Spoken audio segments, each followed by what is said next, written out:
That was gorgeous. Thank you so much. And thank you for all the good work that you're doing. So, we thought it would be fun this Christmas season to do a reel-to-reel series. And for those of you who don't know what that means, it means that for the next 4 weeks, we're going to be celebrating Christmas by interpreting movies. And specifically, in this case, Christmas movies. So I've picked 4 of my favorites. 3 of them are classics. 1 of them is becoming a classic. And we're going to explore them and learn through them very important lessons about hope and faith and love and joy, the very essence of the Christmas spirit. So we're going to begin with Miracle on 34th Street, one of my all-time favorites.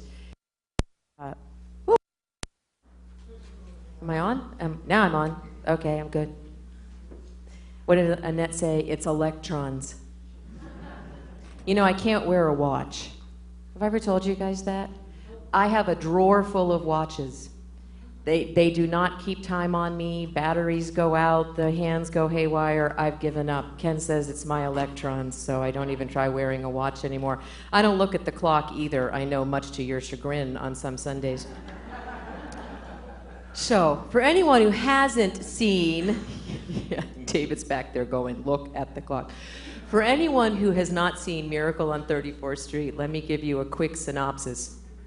The movie begins with a whiskered old man discovering that the actor hired to play Santa Claus for the Macy's Day Parade is drunk.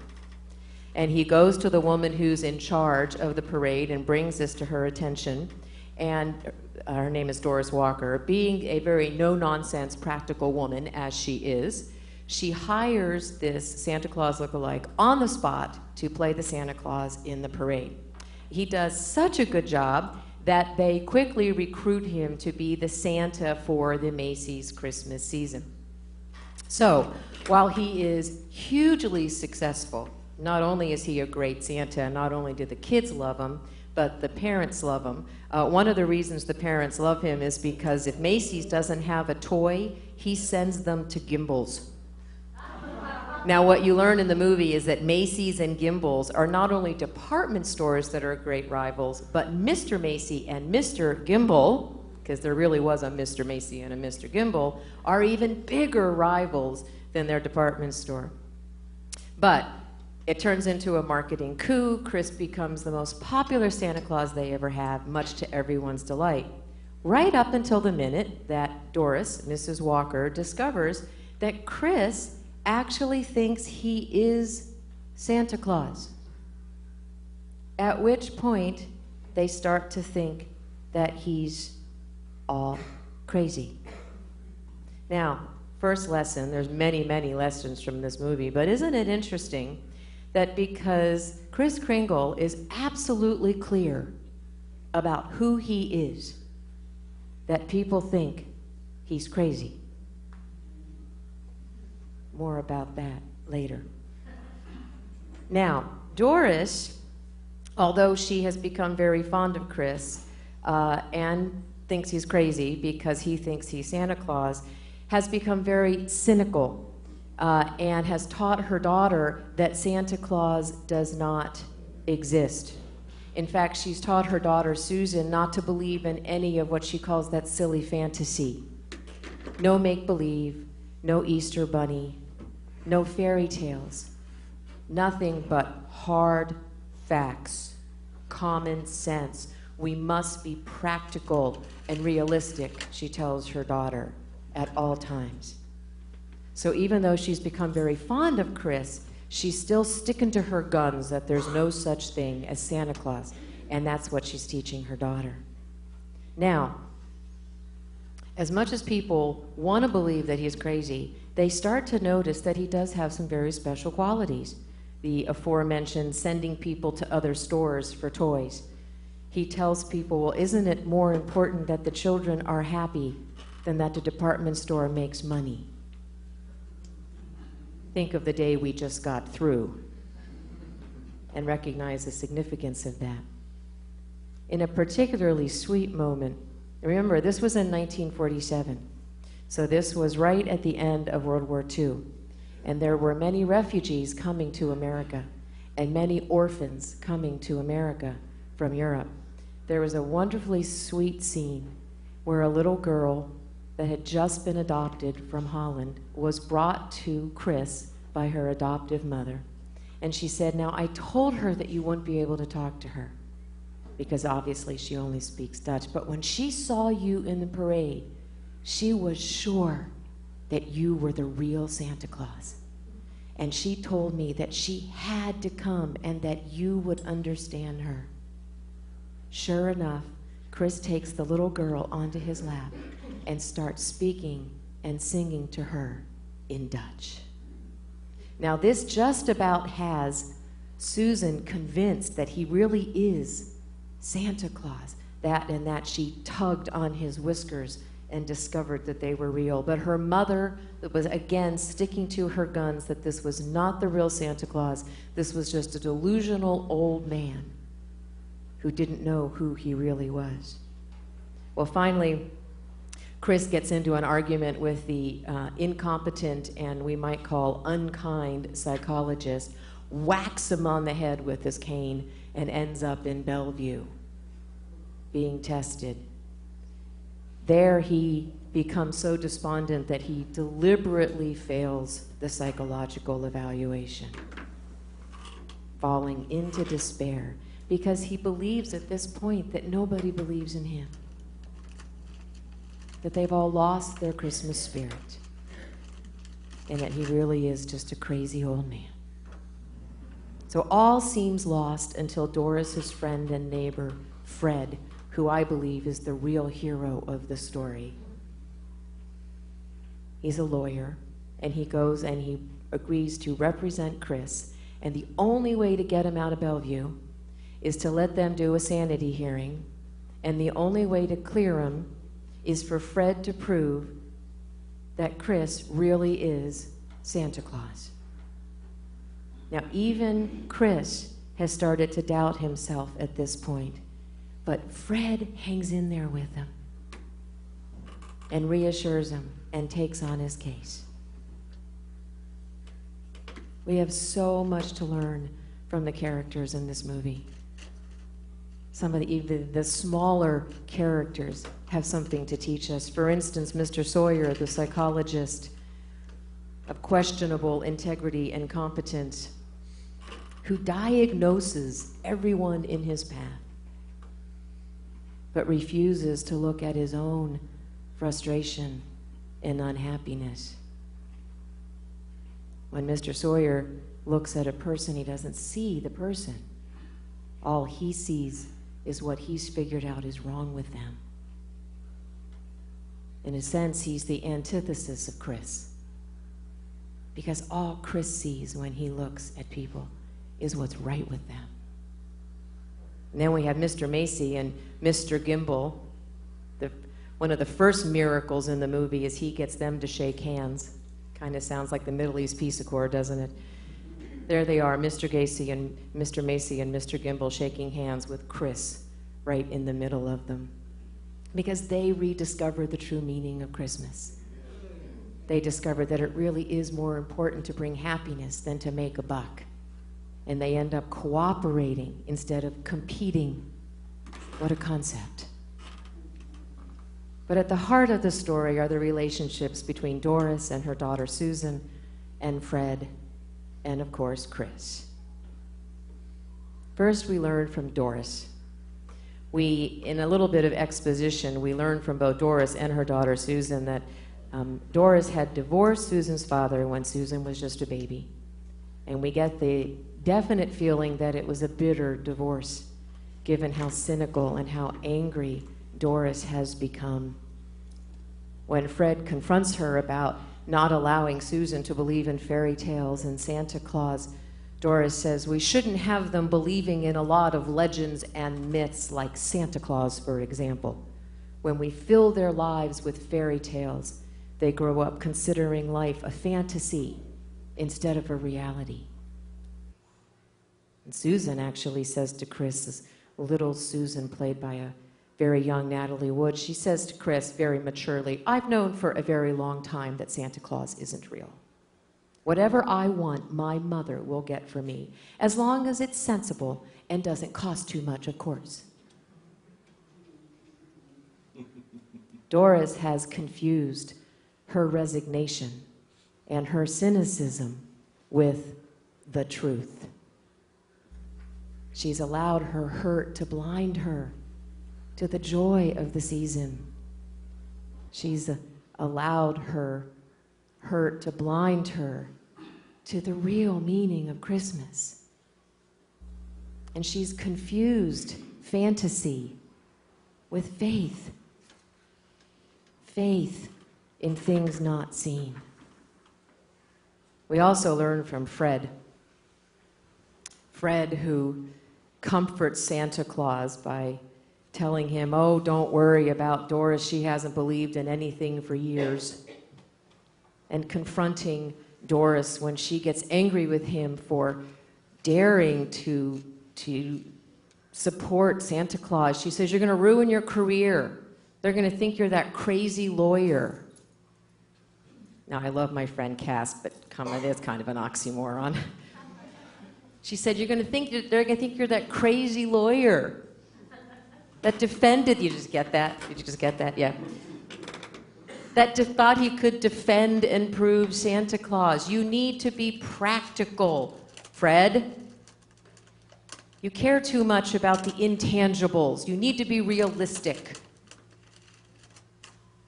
And Fred says to her, look, Doris, someday you're going to find that your way of facing this realistic world just doesn't work.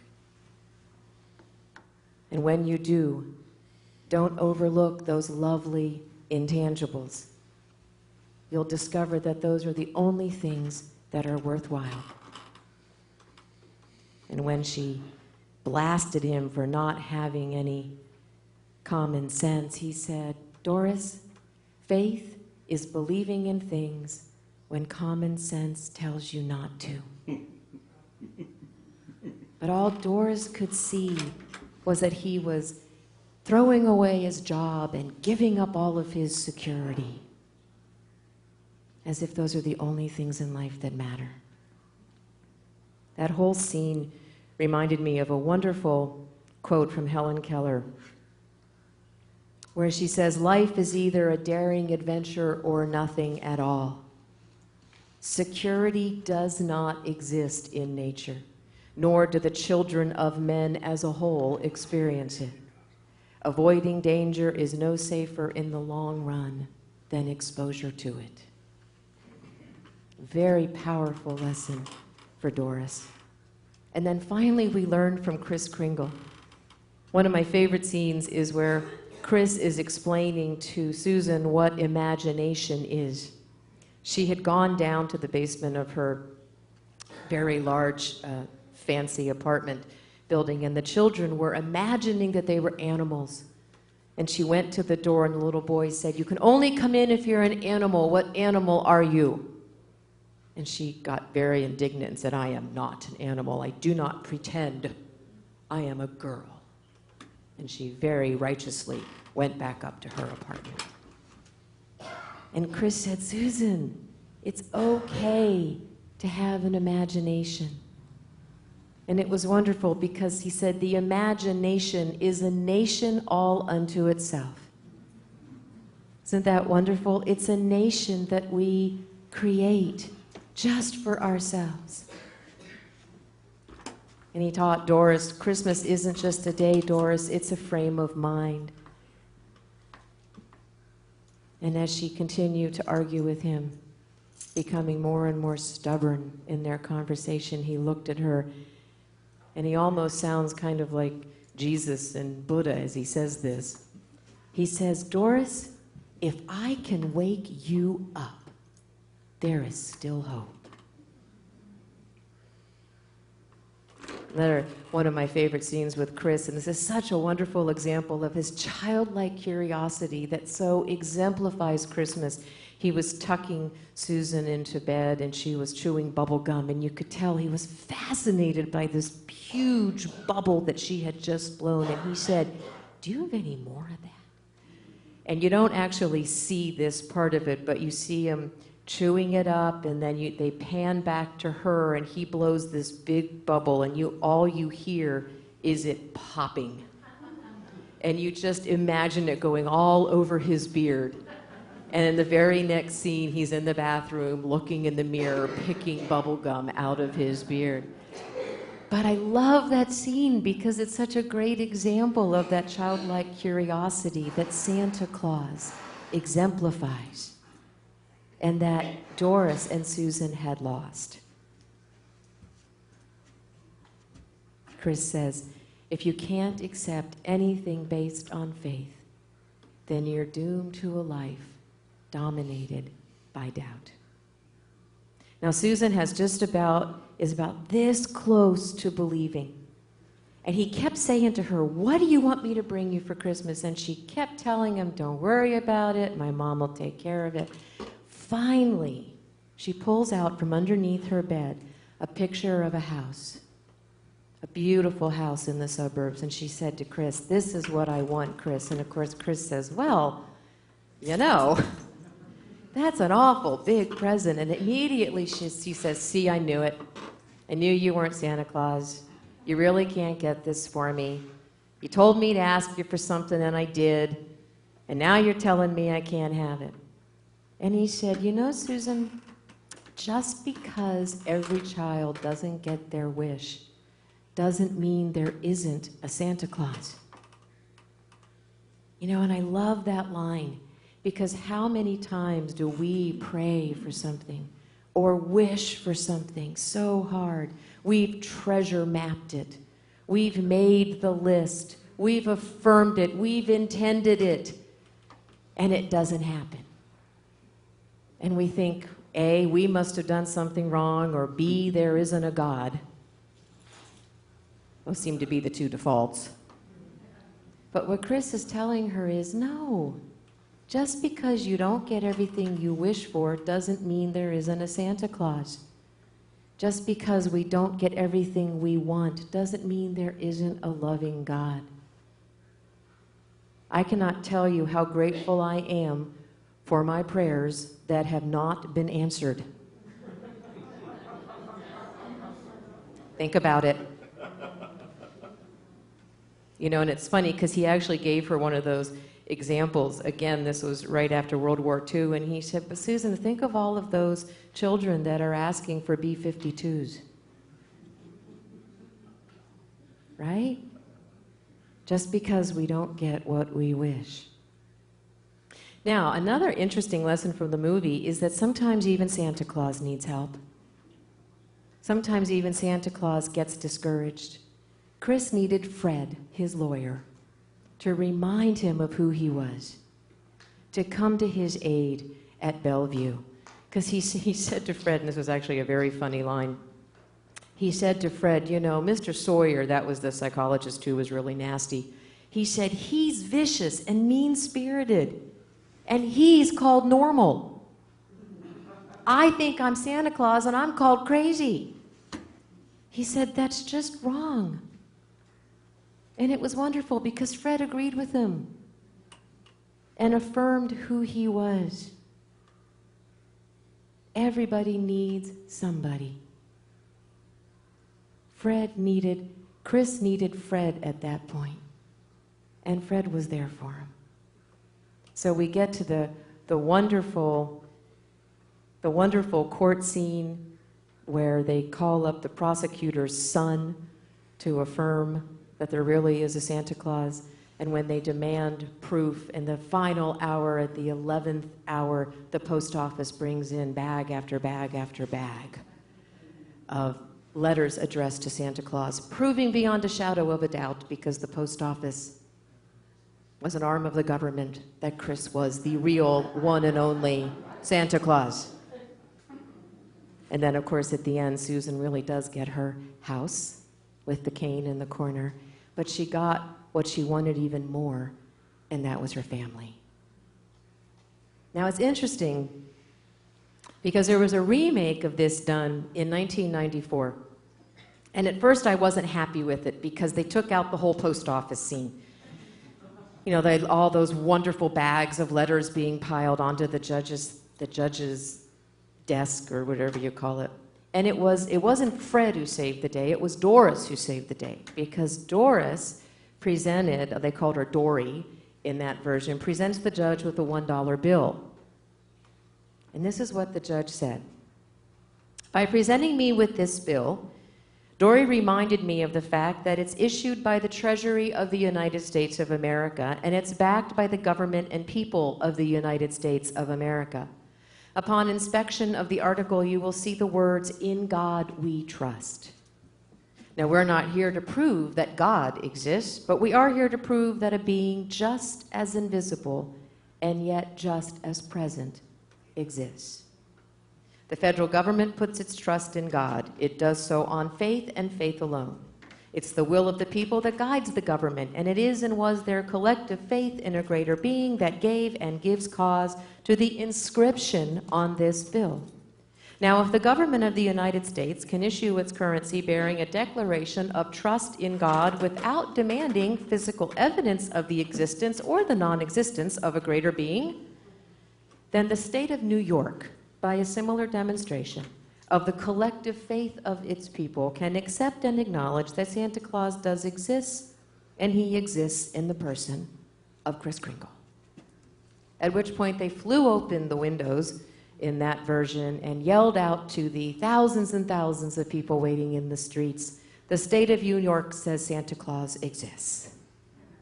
It was a very happy ending. So, are we willing to believe without demanding physical evidence? And what do we have faith in? Are we willing to believe in the innate goodness of one another, and in a loving God, and in a benevolent universe? Are we willing to let go of the past, as Doris needed to do, to forgive, to learn to love again?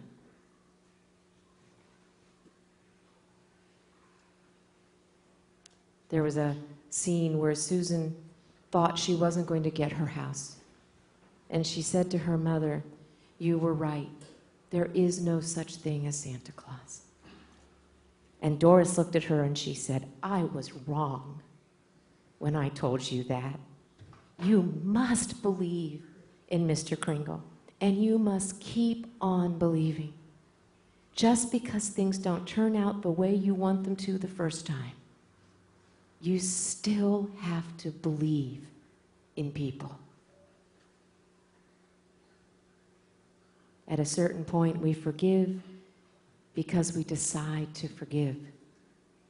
Healing occurs in the present, not the past.